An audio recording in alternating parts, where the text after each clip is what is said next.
Esto es Vivir con Valor. Soy Achira. Cada persona es responsable de sus propios actos y sus propias decisiones. Sin embargo, las personas que directamente causan el mal no son las únicas culpables. En Colombia hay una vieja leyenda que cuenta la historia de un temible espanto. Una persona condenada a vagar por los llanos en las noches, convertida en una bola de fuego, espantando a las personas, a los viajeros, a quienes los tomó de sorpresa la noche y no alcanzaron a llegar a salvos a casa. Una persona que, a pesar de su profunda religiosidad y devoción, fue negada la entrada al cielo, porque la religión y la fe no bastan, y los villanos más peligrosos son los que se creen buenos. Esta es la historia de la Candileja. Hace mucho tiempo había una mujer viuda, rica, quien adoraba a sus 2 nietos a morir. Los niños habían perdido a sus padres y habían quedado a cargo de ella, y ella hacía todo lo posible para darles todo lo que los niños quisieran. Y claro, es entendible. Todos queremos que nuestros hijos, nuestros nietos estén felices, pero esta mujer lo llevó demasiado lejos, porque en serio les daba todo.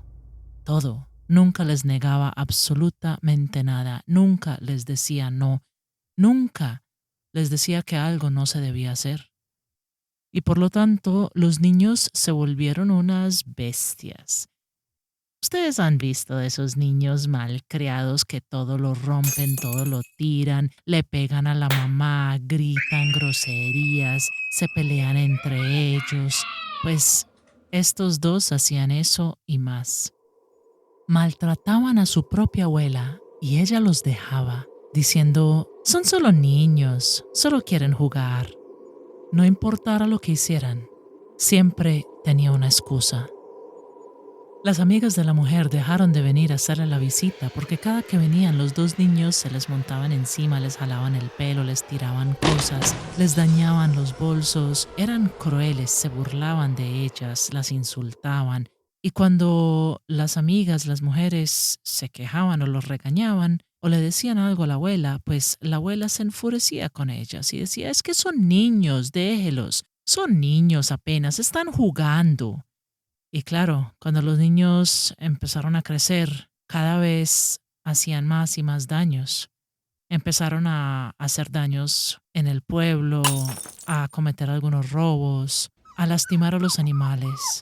Los vecinos venían a poner la queja y cuando ya no valían las excusas, cuando ya no había forma de justificar lo que los chicos estaban haciendo, pues entonces la mujer empezó simplemente a acusar a los que le traían la queja de mentirosos. Que no, que ni modo, que ella siempre estaba pendiente y que nunca los había visto hacer algo así, así que imposible que lo hubieran hecho. No, mentira. Ellos no eran así, ellos no eran malos, ellos no habían hecho esas cosas tan terribles. Sus nietos eran unas santas palomas, eran unas bellezas, eran unos amores. Jamás harían esas cosas de las que los acusaban. Claro, como la mujer era la más rica del pueblo, ¿qué se podía hacer? Y las cosas siguieron empeorando cuando los chicos se hicieron más grandes, más fuertes, más crueles, y las jóvenes y las niñas del pueblo temían andar solas por si de pronto se los encontraban. Empezaron a llegar rumores, empezaron a llegar quejas de niñas que habían aparecido ensangrentadas y llorando sin querer decir quién les había hecho eso, pero todos sabían. Y la mujer, la anciana, enfurecida, cuando le traían a las niñas a reclamar, decía que esas muchachas eran unas sinvergüenzas que estaban inventando cuentos para tratar de sacarle dinero a sus nietos, que nunca lastimarían a nadie, que cómo se les ocurría. Y claro, como ella era rica, pues la policía y las autoridades del pueblo hacían lo que ella les dijera. y los crímenes no se investigaban y las chicas guardaban silencio. Y cuando finalmente la anciana murió, los dos muchachos heredaron toda su fortuna y ahora sí que podían cometer los crímenes más atroces sin pagar ninguna consecuencia. Pues toda la vida la mujer había sido católica, apostólica y romana. Había rezado el rosario todos los días, había asistido fielmente a misa, no había faltado ni siquiera cuando estaba enferma. Así que cuando murió, se fue derechito para el cielo. Pero, para su enorme sorpresa, San Pedro no la dejó entrar. Pero mire todo lo que he rezado, todo lo que he hecho, dijo ella, todo lo que le he donado a la iglesia. ¿Cómo es que no me vas a dejar entrar? Yo nunca le he hecho daño a nadie. Dijo San Pedro, pero tenías toda la capacidad de impedir que esos nietos tuyos hicieran daño, y no lo impediste. Al contrario, lo animaste, hacías excusas por ellos, sobornabas a los policías para que no los investigaran, sobornabas a las víctimas para que se quedaran calladas. Directamente, tú no le hiciste daño a nadie, pero tú sabías que el mal se estaba cometiendo. Y no solamente no hiciste absolutamente nada para impedirlo, sino que lo facilitaste. Y por eso no puedes entrar al cielo. Porque una persona que se queda ahí parada frente a la sangre de su hermano no es una buena persona. Así que, sin tener más a dónde ir, la mujer bajó a los infiernos, donde la recibió el mismísimo diablo. No, usted aquí no va a entrar. Usted que ha sido rezandera toda la vida, que va a misa, no, va a meterse aquí a rezar el rosario, va a ser una mala influencia para todos los demás condenados. Aquí una mujer tan religiosa y tan devota como usted, ni riesgos. Así que no le permitieron la entrada ni al cielo ni al infierno. Así que quedó condenada a vagar por la tierra de noche, envuelta en una bola de fuego. Algunos dicen cambia de colores, que persiga a los viajeros. Si alguna vez te la encuentras, no te pongas a rezar, porque se acercará más a ti para seguir rezando, jurando que la han tratado injustamente y que merece ir al cielo, y todavía hasta el día de hoy ella niega cualquier responsabilidad, insiste que no hizo nada malo y que sus nietos eran unos santos. Así que si vas caminando de noche por Colombia y ves una bola de fuego que gira y se acerca a ti, no te pongas a rezar, porque ella, que es bien religiosa y bien rezandera, se acercará más a ti para acompañarte en el rezo. No, lo que tienes que hacer es gritarle groserías, insultarla, decirle que sus nietos eran unas porquerías y ella se ofenderá y se irá. Pero ten cuidado, porque aunque la candileja no te haga nada, por ahí en la oscuridad de la noche, quizá estén sus nietos, o los hijos de sus nietos, o los hijos de los hijos de sus nietos. Si caes en las manos de ellos, puedes tener la absoluta certeza, ella no hará absolutamente nada para ayudarte.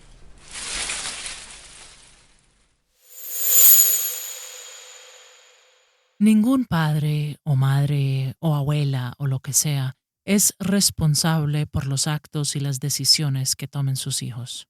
Sin embargo, todas las personas sí somos responsables de permitir que el mal suceda enfrente nuestro y quedarnos callados.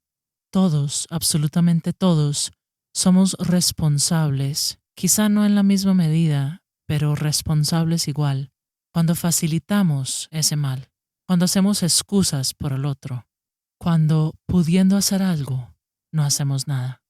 La maldad no sale de la nada, crece como un cáncer, se va expandiendo, y para que llegue al poder, tienen que haber ocurrido muchas cosas, se le tiene que haber abierto el camino. Para que el régimen nazi se apoderara de medio mundo, muchas personas que estaban en contra de él tuvieron que quedarse calladas. Un pastor luterano de Alemania, Martin Niemöller, al principio apoyaba a Hitler, simpatizaba con sus ideas, pero luego se dio cuenta y él tuvo el pensamiento crítico de decir, no, estuve errado. Esto no está bien y esto no lo puedo permitir. Él fue el que compuso ese poema famoso de primero vinieron por los socialistas y no dije nada porque no era socialista.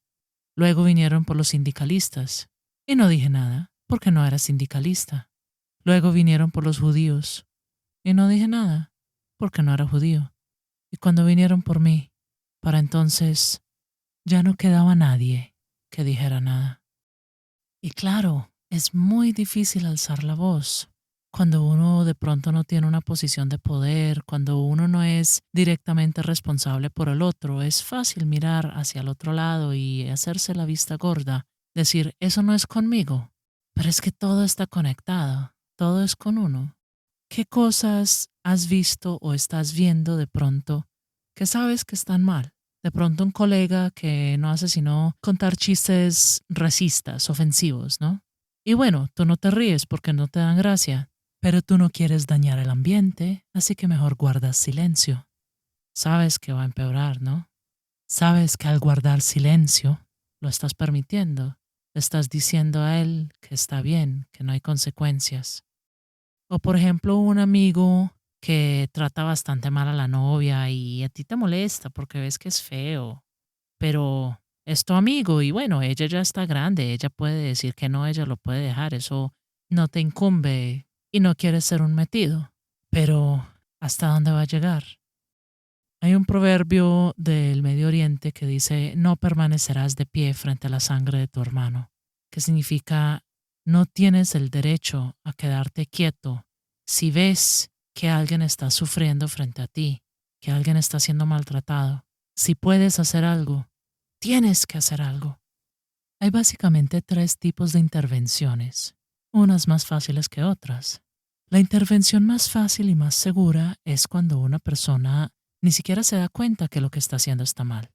Y lo único que tienes que hacer es llamar a la atención, decirle, hey, mira, eso no me parece que está bien.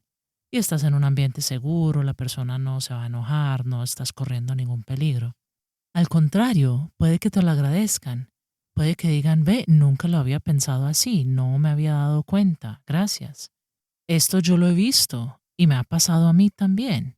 Muchas veces uno tiene cosas culturales que nunca se ha puesto a cuestionar y hace falta que otra persona con otra perspectiva, con otra mentalidad, venga desde afuera y diga, es que eso no está bien. Me pasó, de hecho. Haciendo guianza turística con extranjeros por mi ciudad de origen, a veces hacía chistes o comentarios que en mi cultura y en mi círculo de amigos eran muy graciosos, pero personas de afuera que tenían otra perspectiva me empezaron a decir, eso no es apropiado. Y cuando me lo dijeron, yo me paré a pensar y me di cuenta, tienen razón, no es apropiado, ¿cómo es que nunca me había dado cuenta? Este chiste, este comentario, si te pones a pensarlo realmente, es muy ofensivo, es denigrante, y no tengo por qué decirlo. ¿Cómo es que en mi cultura esto es tan aceptado que nunca lo hemos cuestionado? Y agradecí mucho, muchísimo que me hicieran esos comentarios, porque me abrió un poco la mente a darme cuenta que muchas veces uno mismo puede tener sesgos y prejuicios que no quiere tener, pero que ni siquiera sabe que tiene porque nunca las ha cuestionado. Agradezco mucho que las personas hayan alzado la voz, que hayan dicho algo. Seguramente muchas pensaron lo mismo, pero como no dijeron nada, entonces no lo cuestioné. Cuando la primera persona dijo algo, dije, interesante. Cuando la segunda persona dijo lo mismo, dije, ah. Y cuando la tercera persona dijo lo mismo, ahí sí fue cuando me di cuenta, tienen toda la razón. En estos casos hay que hacer algo, hay que alzar la voz. No te cuesta absolutamente nada y puede que logres una grandísima transformación. Hay otros casos donde intervenir es mucho más difícil, más incómodo.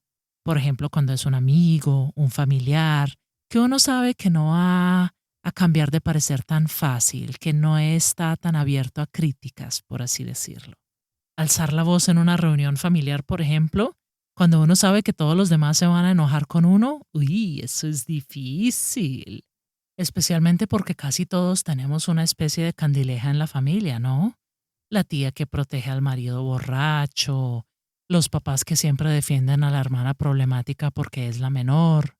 Ese tipo de dinámicas familiares son muy complejas, pero si nadie hace nada se van a quedar así el resto de la vida. Y puede que uno quede como el malo de la familia, y por eso uno tiene que tomar una decisión.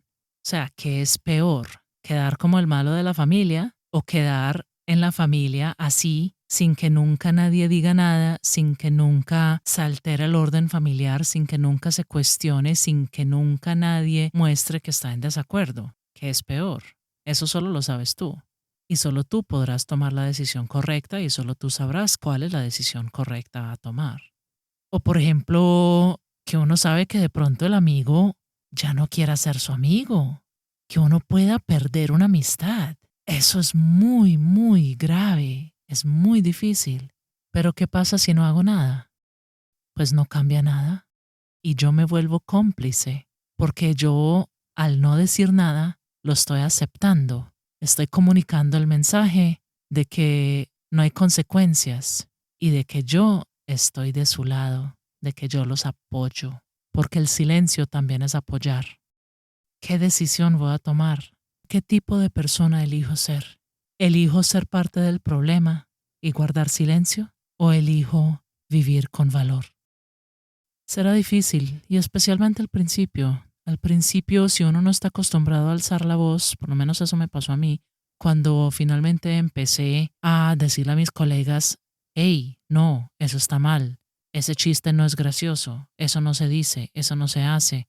Claro, quedé yo como la aburrida, quedé yo como la exagerada, la dramática, y también, debo admitirlo, muchas veces lo hice de mala manera, porque nunca lo había hecho antes, no sabía cómo hacerlo. Cuando de pronto no ameritaba que me enojara y dijera algo frente a todo el grupo, le pude haber dicho a la persona después, en privado, hey, mira, esto me molestó, me parece que no está bien. Uno va a cometer errores, pero así aprende, así se empieza. Hay que empezar por algo. Y ya el tercer escenario es el más complicado de todos. Es cuando puede existir un peligro real hacia cualquier persona que intente intervenir. Por ejemplo, en un caso de violencia, en un caso de abuso doméstico. No tienes obligación de arriesgar tu vida o tu seguridad, y eso no es cobardía. Hay que elegir las batallas. Hay que saber cuándo involucrarse y cuándo no.